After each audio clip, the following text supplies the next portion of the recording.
Filipino from different provinces live here in Manila to ameliorate their status in life. Some of them are Ilocanos. What does Ilocos region has that cannot be found here in Manila? Well, let's find out. Tara, lakbay tayo. From the 16 regions in the Philippines, Ilocos region is the most diverse when it comes to culture and history. It has something to us to offer. It is not just the usual historical sites. Not just the usual cultural heritage, not just the usual structures, Not just the usual man-made structures. not just the usual festival, not just the usual food. Ilocos is not just the usual.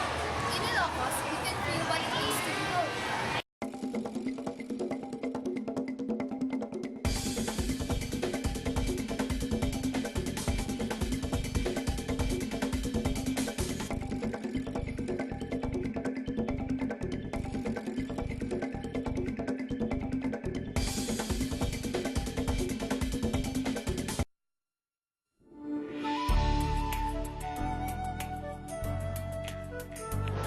Pangasinan was one of the early provinces into which the island of Luzon was divided after the arrival of the Spaniards.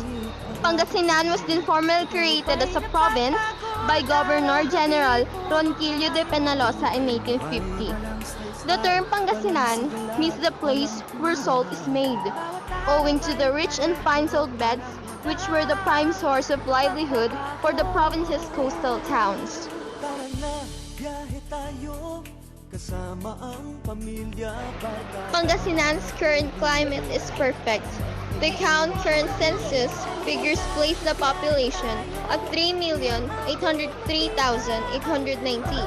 distributed in the province's 46 towns, 3 cities, and 1,354 barangays. English and Filipino are widely spoken and are the mediums of instructions in all schools. Ilocano is the major dialect, spoken by a greater portion of the population in the western and eastern areas. Bagyo at rice terraces, namasdan mo na ba?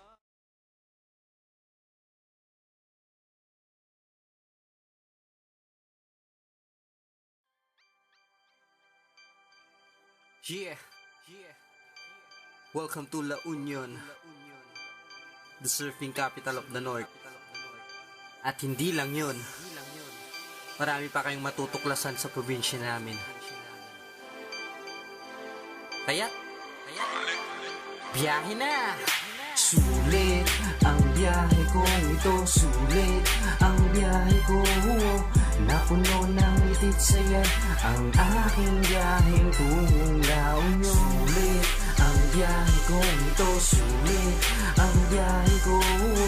Di ko inakala na magiging ganito ang aking biyaheng tungong La Union. 5 oras, di kaya o 6, biyaheng Manila papunta sa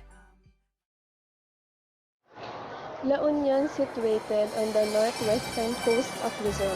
La Union is the gateway to the Ilocos region with its strategic location. The province has become the business, education, and governance center of the Ilocos.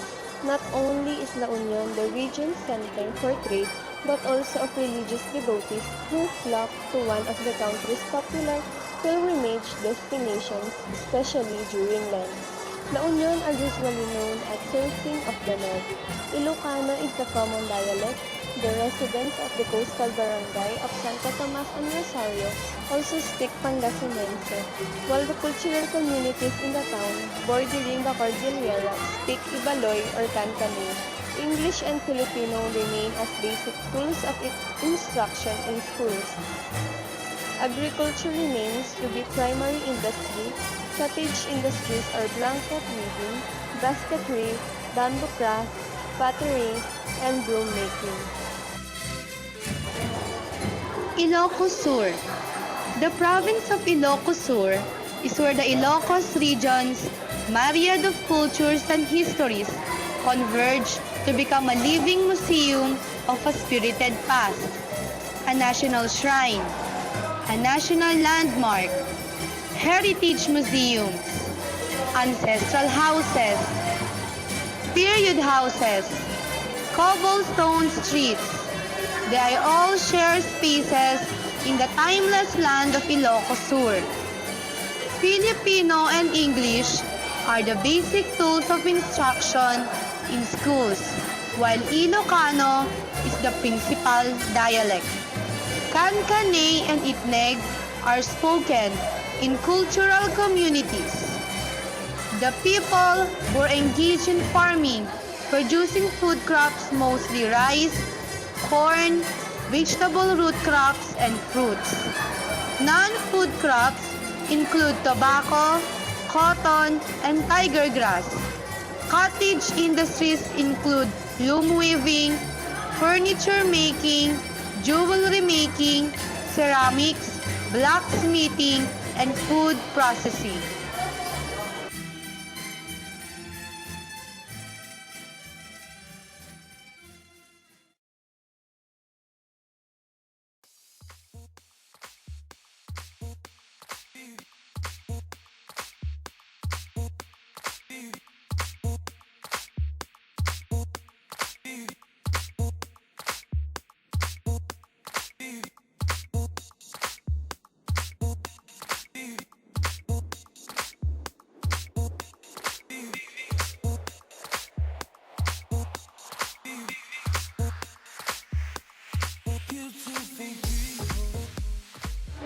Ilocos Norte is noted for being the birthplace of former President Ferdinand E. Marcos, who led an authoritarian rule over the country during the latter half of its incumbency.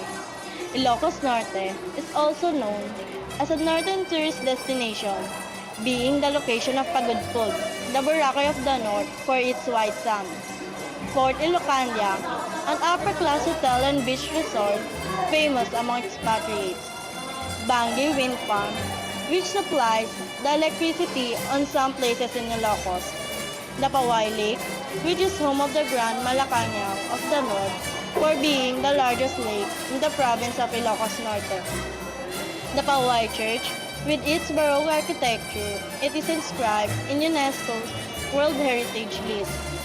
Marcos Museum and Mausoleum shows the memorabilia of the former President Ferdinand Marcos.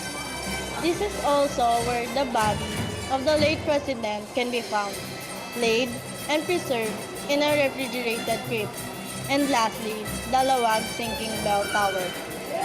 Ilocos Norte is also known for its colorful annual festival, the Molina-Doria Festival. This fiesta honors Saint William the Hermit, the patron saint of Lawag, whom residents believe intercede to save Lawag from calamity. The word Molina-Doria means Ilocano Maiden, a festival showcasing Ilocano customs and virtues.